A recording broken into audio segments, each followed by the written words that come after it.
درود دوستان عزیز، نشر برنامه امروز اندک تغییرات‌های کادری در صدر راهبری دسته مدام شتابان به سمت قهرمانی در تاجیکستان را فراگیر خواهد بود. از وظیفه دیرکتوری برکنار شدن غیرتعلی میرحمدوف در روشن کلوب و جای او را گرفتنی دیرکتوری تکنیکی این تیم زهیر بابایف البته که سر و صداهای زیادی را در پی داشت. گپ‌ها سر آمدن احتمالی چند بازیگر سابق رئال مادرید و روشن کلوب البته پیش از این تغییرات کادری بود، ولی به قول فوتبالی کامبک کردن منیجر این تیم و وظیفه خویش بعد 2 روز همدلی با راهبریت پیشین اندک دیرتر به میان آمد. خلاص که بعد رفتن غیرتعلی میرحمدوف هم دسته چریشف حاصلات را شکست دادن نتوانست و همان یک هدف یا خود هدفی رسیدن به قهرمانی این مورد هم تنها در خواب و خیال ها باقی میماند.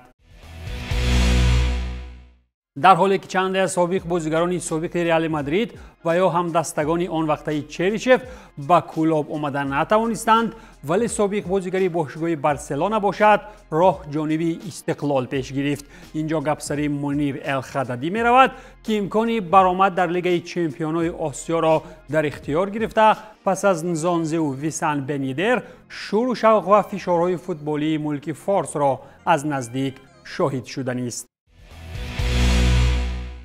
سخن را اگر سری فوتبال آسیایی ادامه دهیم، اصلا این تابستان گزارش‌های ترانسفری به عربستان سعودی چون 2 سال اخیر زیاد شد و با چنین ترانسفرها صف پولداران در نتیجه درست جر کردن توپ هم بیشتر می شود، ولی چطور میگویند که خوشبختی را با پول خریده نمی شود. هستند نفرانی که نوابسته از گرفتن معاش هنگفت در کشور بیابانی خود را خرسند احساس نمی کنند و دیگر باره راه سمت وطن گریزان می شوند. گپسری سابق بازیگر اتلتیکو مادرید رنان لودی می رود که به طور یک جانبه شرطنامه کاری را با تیم الهلال قطع کرد و راه جانب برزیلیا پیش گرفت. این کار چنین قرار بعد آن اتفاق افتاد که دسته سیمون اینزاگی این فوتبال باز را برای موسم نو پرولیگ سعودی شامل هیئت نکرد. منطقی است که زمان بازیگر یک موسم تام در لیگ سعودی بازی کرده نتواند و مدت‌های زیاد بیکار خواهد بود. این البته که برای خودی بازیگر نه به منفعت کار است. با احساس ناراضگی و مشورت‌های حقوقی لودی الکی به وطن رسیده و دسته الهلال باشد نسبت چنین رفتاری برزیلی چاره‌های ضروری دیدن است. اینجا کی گناهکار است و کدام کبوتری سفید؟ البته در رفت جنجال‌های سودی به این سوال پاسخ خواهیم گرفت. یک ناراضی دیگر که با اشتراک بازیگری خارجی از لیگ سعودیان این تابستان گرد خود سر و صداها جمع کرد، تیم النصر را ترک کردن نتوانستن دفاعگر اسپانی ایمریک لاپورت بود، ولی خوشبختانه برای دسته اتلتیک و این اسپانی سابق من سیتی کارها الکی راه حل خویش را پیدا کردند. گفته می شود که اتلتیک و لاپورت شرطنامه 3 ساله امضا نموده برای تیم اسپانی اجازه ثبت نام کردن دفاعگر را نوابسته از دیر کردن النصر در حجتکاری ها دادند. در آمده گپ لاپورت از سال 2010 تا 18 در صف اتلتیک بوده، بعداً به سیستم من سیتی پیوسته بود.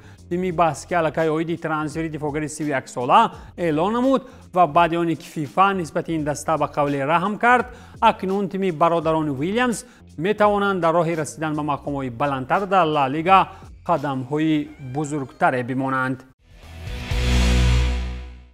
یک ترانسفر دیگری که این روزها با اشتراک تیم عربی صورت گرفت، این گزارش یاسین عدلی از میلان به الشباب به عوض 8 میلیون یورو می باشد. باشگاه شهر اریاز عاید گزارش نیم حمایتگر 25 ساله الکی با صدای بلند اعلان نموده. می توان گفت که رقابت پذیری در چمپیونات سعودیان باز هم شدت نو می گیرد.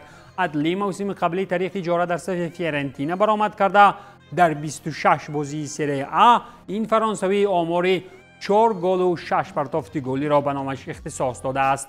بعد از زدن 4 گل برای عوض 8 میلیون گزارش کردن به چمپیونات عربستان، البته معنای آن را دارد که سعودیان هر گل او را 2 میلیونی نرخ کردند.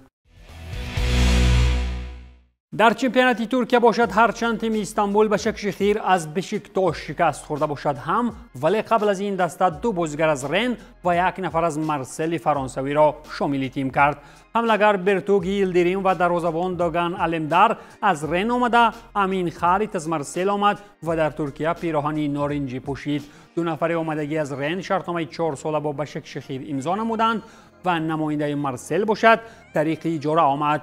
وابسته به آنکه سطح رقابت‌پذیری در چمپیونات ترکیه نهایت بلند است، آوردن یک قطار ترکان از خارج به چمپیونات خودی هیچ وقت ضرر نمی‌کند. تیم دیگر استانبولی که چند پیش بشکشخیر را در دربی شکست داد، چند پیش از خود ناتینگهام فارست انگلیسی بازیگر به اجاره گرفت. ژوتا سیلوا از صف جنگلبانان به صف خویش جلب کرد، ولی پرتغالی دیگر ژائو ماری را به ایک یونان روان کرد. برای از این نفر فارست 3 میلیون یورو داده شد و اگر کارها درست گیرند با انجام موسم به انگلیا 17 میلیون دیگر می رود. شوره گفتیم تیم های ترکی چون پیشتر در بازار نهایت فعالند و از این رو چمپیوناتشان هم هر مورد جالب شدن می گیرد. نفری دیگری نامداری که از انگلیا طریق اجاره به چمپیونات ترکیه آمد، این خودی اندره آنان از منچستر یونایتد است که به صف ترابزونسپور پیوست. دروازه‌بان کامرونی تا تابستان سال 26 در سوپرلیگ ترکیه برآمد کرده. وابسته به بازی نخستش ضد فنربخچه میتوان بها داد که او در دسته نو هم خوش نآمده است. کامرونی 29 ساله که در صف MU 2 موسم گذرانید و در 72 بازی پرمیر لیگ انگلیا 102 گل به دروازه‌اش سر داد. قریب که به کلی جنایت‌های انسانی در منچستر عیبدار شود، ولی خیریت که پیش از امریم صف دیوان سرخ را مجبوری و موقتی هم باشد ولی ترک کرد. یک تیم دیگری که در دایره اجاره با دسته نامدار انگلیسی دو گرفت انجام داد، فتیح کارگومروک می باشد که دیوید فافانا را از چلسی به اجاره گرفت. حمله‌ور 22 ساله از زمره سرکارترین بازیگر اجاره این تیم لندنی بوده. الکی 2.5 موسم را در تیم‌های اونیون برلین، بیورلی و گیوستپی ترکی در اجاره گذرانید. در صف چلسی باشد دیوید بعد گزارش از مولد برای وضعی 12 میلیون یورو تنها 4 بازی گذرانیده و دیگر او را از اجاره به اجاره هر طرف روان میکنند تا به زودی یگان جا به طور دائمی کار هم پیدا کرده تواند. گپ سری چمپیونات همسایه کشور برای ترکیه اگر رود، با آنجا دروازه‌بان 40 ساله مکزیکویی با نام گیلیرمو اچوآ رفت. این هم تیم کیپری از لیماسول با نام ایل است که دروازه‌بان جینگیلاموی را شامل تیم کرد. چند پیش باشد گیلیرمو اچوآ در فرصت‌های آخرین گفت و شنیدها بهر امضاکنی شرطنامه با بورگوس از سگوند اسپانی به بهانه قهوه‌خوری بیرون برآمده دیگر برنگشت یا به قول دیگر گریخت. دروازه‌بان 40 ساله منتخب مکزیک که به قول به عمرش چینار هم نمانده است تا حال هم به خود باور دارد و دعوای برآمد در چمپیونات‌های اروپایی می‌کند. موسم آخرین را او در تیم پرتغالی ABC گذرانید و از 23 بازی در 6 تا 8 به دروازه‌اش عموماً گل سر دادن نماند. خود چلسی باشد بعد این قدر فروختن‌ها و به اجاره گسیل کردن‌ها اوید یک ترانسفری دیگر اعلام کرد. این نوبت کبودهای لندنی امانوئل امیگا را از استراسبورگ خریداری کرده. حمله‌ور سال 26 به دسته تود باولی همراه می شود. موسم قبلی امیگا صاحب آمار 14 گل و 3 ارسال گلی در 27 بازی لیگ اول گردید. این موسم چمپیونات فرانسه باشد در حسابش الکی 1 گل در 2 بازی می باشد. اگر کارها چنین طور با گل‌ها در هر 2 بازی رفتن گیرند، چلسی می تواند حتی زمستان پیش از مهلت او را به لندن برد.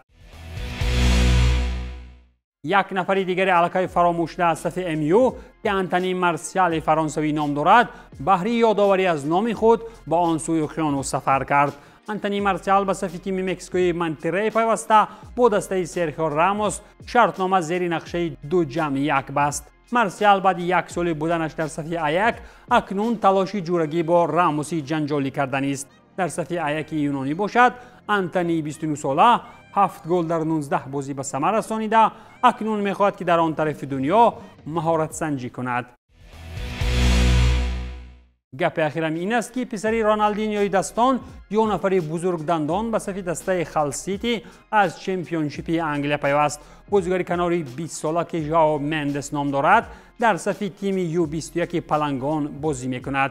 تیمی که در زینه 17 چمپیونشیپ قرار دارد با برزیلی جوان شرطنامه 1 ساله امضا نموده میخواهد که این برزیلی میراثبر اساسی پدر باشد، ولی با نتیجه گیری از برآمدش در سیستم کروزیرو، بارسا و بیورلین گفتن مشکل است که اقلا نیم فایز کاری پدر را در میدان اجرا میکرده باشد. هرچند که پدران بزرگی را ما در فوتبال مشاهده کردیم، ولی تا حال هیچ کارنامه های بزرگی این پسران نامدار پسرانشان غیر از فاهمه و نام و نشان از آن بزرگان دیگر چیزی زیادتی را هم ندیدیم. این بود پایان برنامه ترانسفر در عمل. تنسیت و پولدار باشید.